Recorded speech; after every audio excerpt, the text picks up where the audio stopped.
So welcome to Walkie, Talkie, the podcast where we talk about life, our ideas. Let me introduce to my friend. You get started. Okay, my name is Quentin Covington. It's really hard to memorize your full name because all I know is I always call him Q. That's how I know him. Yeah, Can you repeat it? Quentin Covington. Quentin Covington. Yeah, it rhymed. Who gives you that name? My parents, I always ask them why they give me that name Uh-huh. because it means the fifth, like the fifth child. But Fifth child? I'm the second child. Okay. It's just like the way it sounds. Okay, that's interesting. So he studies neuroscience at Johns Hopkins University, one of the top university in the world. And how did you end up studying the neuroscience? Why did you pursue? So I've always been very interested in science. Like even when I was a little kid, I was always interested in science. And I knew I wanted to do research in college. And I decided to go into neuroscience because I've always been into like psychology and the mind and stuff like that. When I was going into college,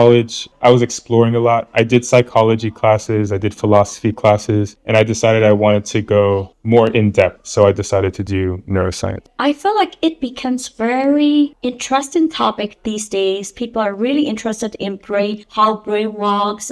We never talk about that kind of topic. Of course, we had, but it's not that popular back in the day. Don't you think so? Yeah, I mean, neuroscience is a very new field.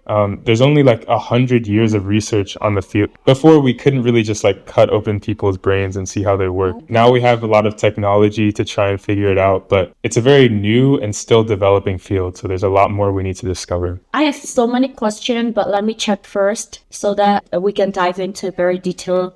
Don't you think these days everyone is talking about ADHD? Yeah, a lot of people are talking about ADHD. So what is, from your science perspective, how would you describe ADHD? How does it work in our brain? So I think ADHD is kind of a misunderstood topic, and it's like a term that gets thrown around a lot. And really, it's a label for a lot of different things that fall under the same umbrella. Usually, people say they have ADHD when they have a hard time focusing on one topic. And a lot of like children have that now, especially with so much technology and their attention span is always shifting. They can't really stay focused on one topic for a long time. And a lot of adults do struggle with that problem. But the thing is, for some people, it is that they have something in their brain, like it's a physical problem in their brain, and they're just wired differently. And I wouldn't call it like a disease. It's just their brain works differently. It operates differently than So this typical. is not a disease, but this is how your brain works. And other people who also have ADHD or would be diagnosed with ADHD just never had the practice of sitting down and focusing while they were kids. So they grow up without the practice. And when you're an adult, it's always kind of harder to learn anything, right? So it's a lot more difficult to develop those really focusing skills. Does excessive scrolling on apps like TikTok increase likelihood of developing ADHD? It definitely has impacts on your attention span, like your ability to focus. If you're spending all your time watching 1-minute videos or 2-minute videos and then going to the next video, then that's how You got a lot you're... of information in your brain and Yeah, and you're frequently switching between different topics. So when you try and sit down to do your homework for an hour, and it takes more than 2 minutes, and you're only used to watching 2-minute videos, your brain is going to keep trying to switch topics. You'll do math for 2 minutes, then your brain will switch to something else, and then you'll try to do then you math for can another really 2 minutes. focus on one specific thing, specific task. But the thing is, a lot of people don't realize that it's something you can train. Like if you practice focusing by forcing yourself to sit down and focus on one task for as long as you can, and then taking a break, and then keep doing that, you can really develop your focus. And So this is the thing that you can really train and get back your focus like it used to. yeah, and there are a lot of other symptoms for ADHD that people say they have, like going into a room and forgetting why you went to that room. Like you forget the reason. But that's also just another symptom of not being able to focus on one task. Like you go into the room having a task in mind, and then your mind is already thinking about something else, or it gets distracted by something else in the room, and you already forget. So really, it's just about developing focus. And there's a lot of medications for that, and people will take it to improve their focus, but medication is never really a long-term solution. Skill before pill. Yeah, exactly. Also, going back to like some people that just have brains that are wired differently, unfortunately, like schools nowadays, they don't help those students find ways to succeed. They kind of just push them to fit in with the current education system and current education methods. But it's not true to say that these kids are bad at learning. We just need to find a better way to teach them that. Speaking of TikTok, I'm wondering what's happening on your TikTok feed? It's a little tragic. My heart is broken for TikTok.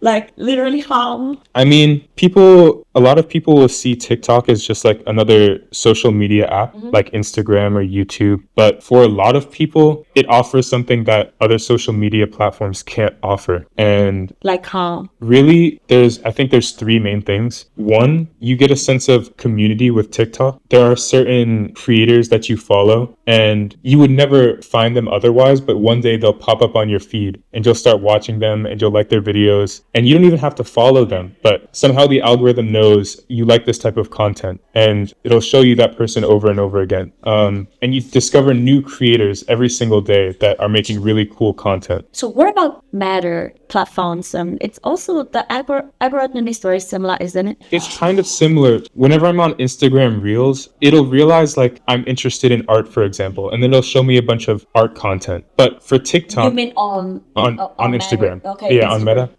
But on TikTok, I will be interested in art, and then TikTok will figure out if he's interested in this kind of art, he'll also probably be interested in this other kind of subject, like maybe software engineering or something like that. Somehow it knows based on its algorithm. And all the time I discover new things that I'm interested in, not just staying on one topic or one creator. I think that's one thing that TikTok does so well. And that's why people spend like 6 hours every day. On my TikTok new feed, everyone is complaining to government like, oh my gosh, I switched the app called Red Note. Oh yeah, Red. Yeah, and then they see what is happening in China, the reality of China. I'm not sure it's a reality or not, but they are so aesthetic, very developing.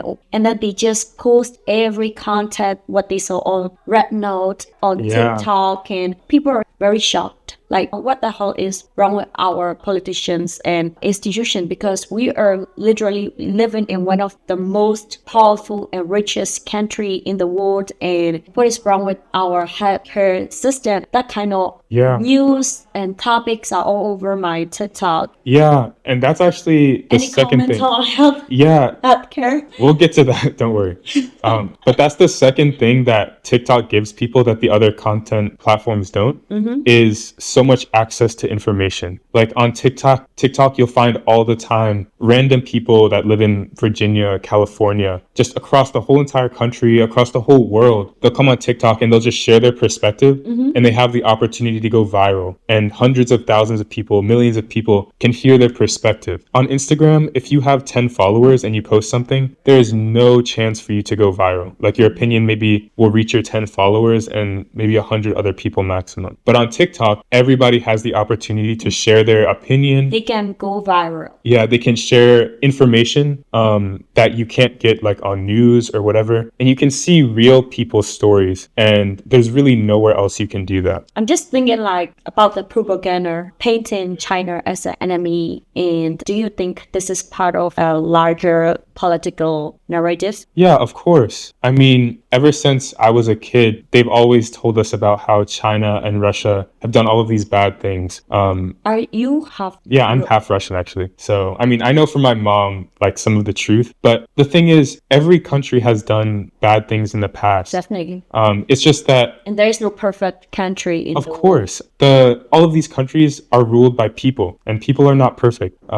So when I was growing up, it was just that we were taught all of the negative things, but not necessarily all of the positive things. And the things that were coming out on the news were always about how China is mistreating all of its citizens. So I feel like people start noticing all these stuff after the government start to ban the TikTok. do you think this gonna be a huge issues? Oh, people are so mad. And I saw videos about a woman. She said that she feel very mad and very sad that we have to, work for the rent and we get paid, but our grocery cost is so high and insurance and tax, everything is so high that we barely surviving in this modern world and living in one of the most powerful country. And how does it happen? One of the reasons that America is so powerful is because the system, the military is one point, but also the system is set up this way. And the military is also set up in this way. And it's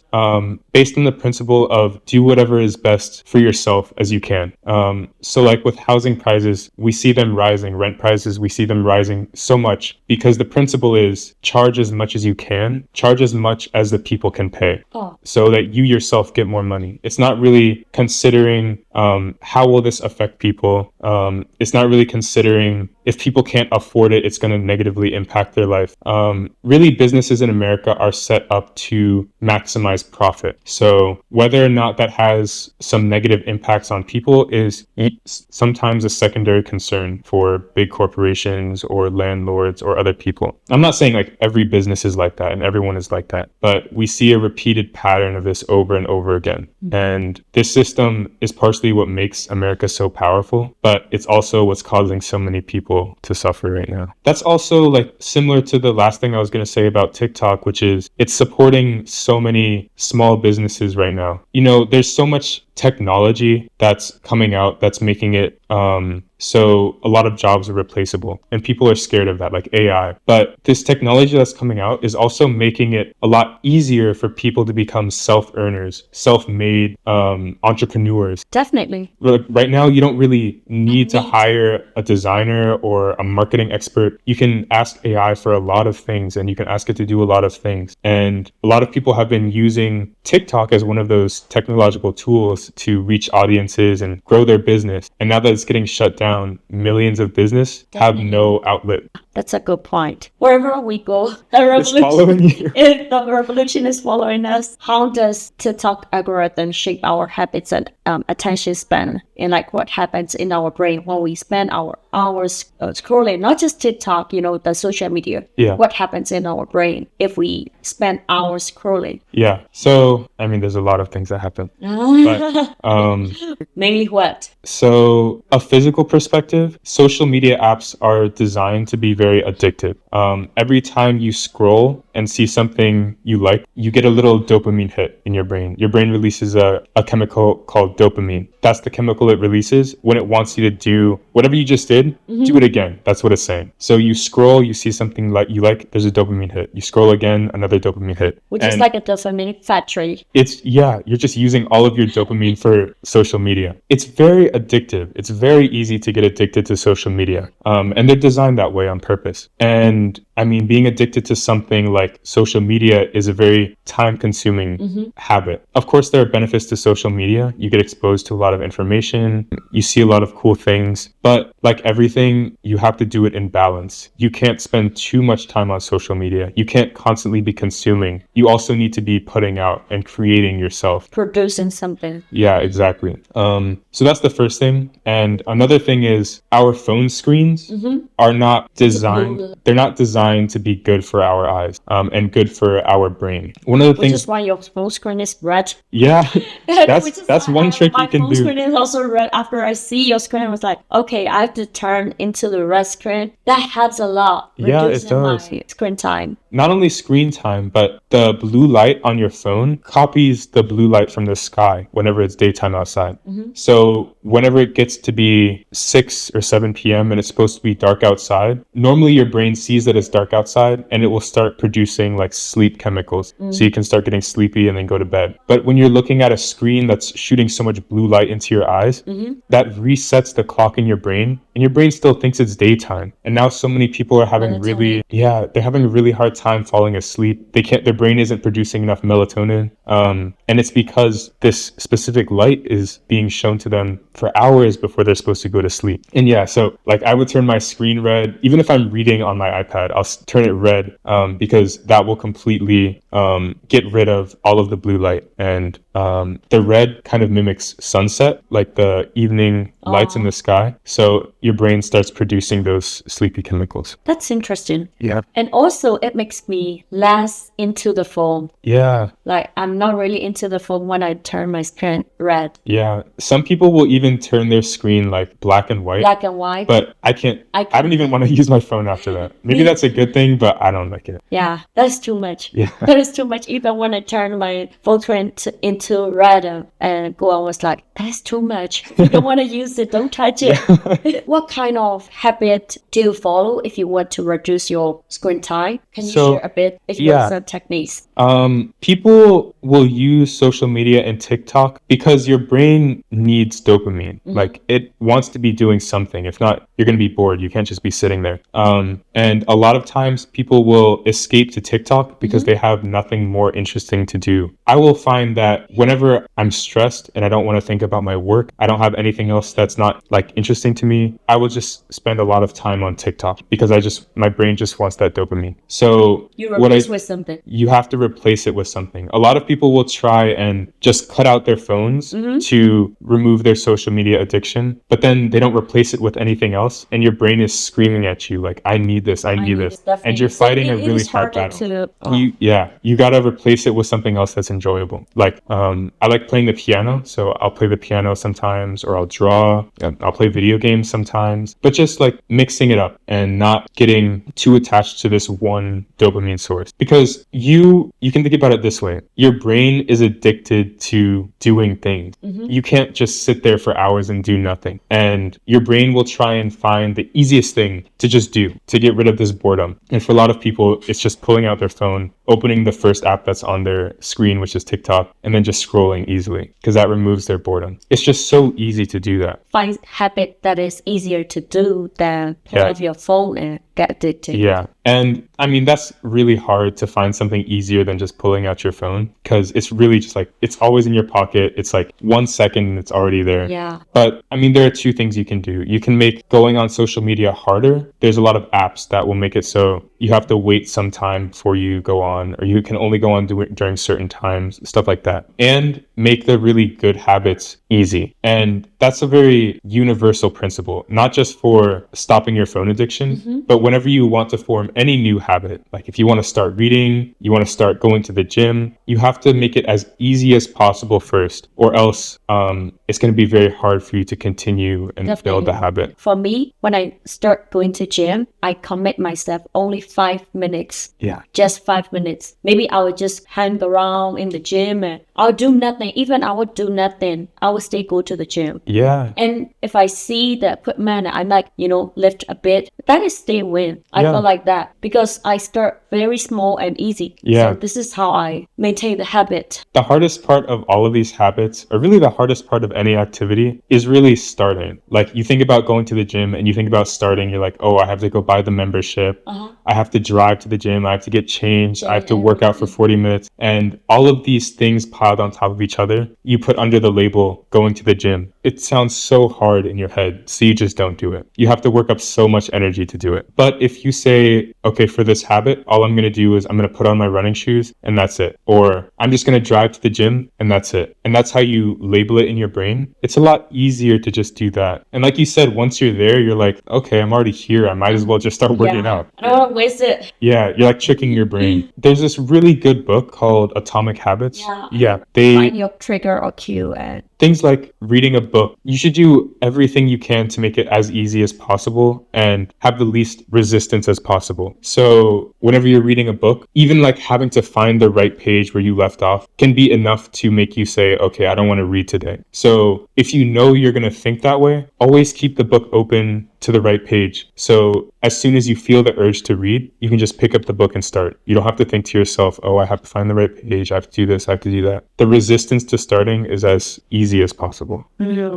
I also read a book called The War of Art. which is about the resistance in our brain. Right. The resistance to start a business, the resistance to do the good habits, and everything about that. It also mentioned that we have to find our trigger or cue to maintain the habit. Yeah. And I feel like every habit books, I find one thing similar, which is always create the cue or triggers so that you can, easily maintain the habits. You can keep going with the habits. And I haven't read that book, but I've studied a lot of research in neuroscience and papers that kind of talk about the same thing.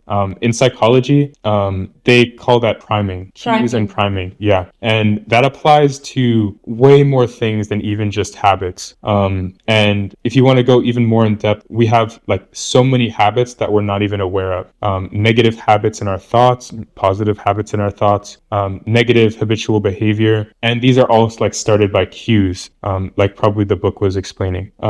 You might have a problem with self-esteem, let's say. You often don't think you're good enough to do something. You have a lack of confidence. And all of that is started by a single cue, which is a thought, which is, I failed last time, or I got embarrassed last time, or even if you just habitually say to yourself, I'm not good enough, that is enough for you to look at everything in your surroundings and always see yourself in that lens. Even if you would be good at something, because you have that habitual thought pattern, that memory that you have of being embarrassed or failing, that's enough for you to see everything else as impossible for you. One thing in my mind that I don't know you still remember it or not, when we were hanging out at basketball court, you told me that everything in your brain stays for a reason. There is nothing in your brain without reasons. Yeah. So even in our dreams and everything. So I like to dive into that topic. Sure. Yeah. I mean, this is kind of like one of the founding principles of Buddhism, or even like the scientific term mindfulness meditation, looking at what's inside your brain, your thoughts, whatever pops up, and thinking, where did this come from? Why did I think about this right now? What cue did I just see that triggered this thought inside my head? Because what happens in your brain is not random. Your brain has a certain network. It's built of physical neurons and cells, right? Pink stuff. And whenever stuff comes through your eyes, light goes into your eyes or sound goes into your ears, that a signal up to your brain and causes it to respond. And whenever you do perceive anything, it makes an impact on your brain, and then your brain responds. So when a stimulus goes into your eye, like you see a plant, that information goes into your brain. Your brain makes out what it is, the shapes, the different colors. And then after that, it says, this is a plant. I have a definition for this specific shape and lighting. This is a plant. And then all of your memories and concepts about plants, they're connected. Whenever you see a plant, you can recall all of that information. And that is happening thousands of times every single second. Like even looking around the room that we're in right now, there's so many different plants. There's so many different pictures, colors, books, things. Even if you are not focused on them, your brain is receiving this information. Receiving all the information. Yeah. Even though you don't really recognize you're receiving it. Yeah. Subconscious mind still walking back in. Yeah, it does. And even if we're not conscious about it, it can still affect our behavior and our thought. And these thoughts and behaviors will pop up. Like, for example, that's the main purpose of billboards. You always see billboards and you see them for a second and you're like, I'm never going to remember that. Or you're driving past and you never even noticed the billboard there. That is still in my brain. It's still in your brain. If you see a billboard for McDonald's, for example, maybe you didn't want McDonald's 10 minutes ago, but you drive past a billboard that shows McDonald's, you didn't even notice it. And 5 minutes later, you're thinking, well, I haven't had McDonald's in a long time. I'm kind of feeling hungry. And you'll never even know why. But it's because there was this big sign in the corner of your vision that said, you want to eat this right now. So those kind of things are happening all of the time. That's why awareness is very important. A lot of people will walk around unconsciously. They're not paying attention to their surroundings. They're not paying attention to the words that they're listening to in their music or what they're watching on TikTok. Then that impact on your behavior that we were talking about before, you can cancel it out consciously. If you don't notice it, but it's in your perception, you don't consciously make the choice. Well, today I had a lot to take about it. A lot of information. Yeah, a lot of information, and I really appreciate for your time and of course, this program is like talk while eating, but Yeah. we already ate, so that he Yeah. only had I had my water. I didn't even drink my water. Sorry. It's okay. And thank you for your time, and that was a really great. Yeah, that was fun. We can do it again sometime. Okay, let me know in the comment what you want to know about relating to the topic we were talking about, or anything about him. You can just let us know. So thank you so much. And Thank you guys. Thank you, bye-bye. Masu.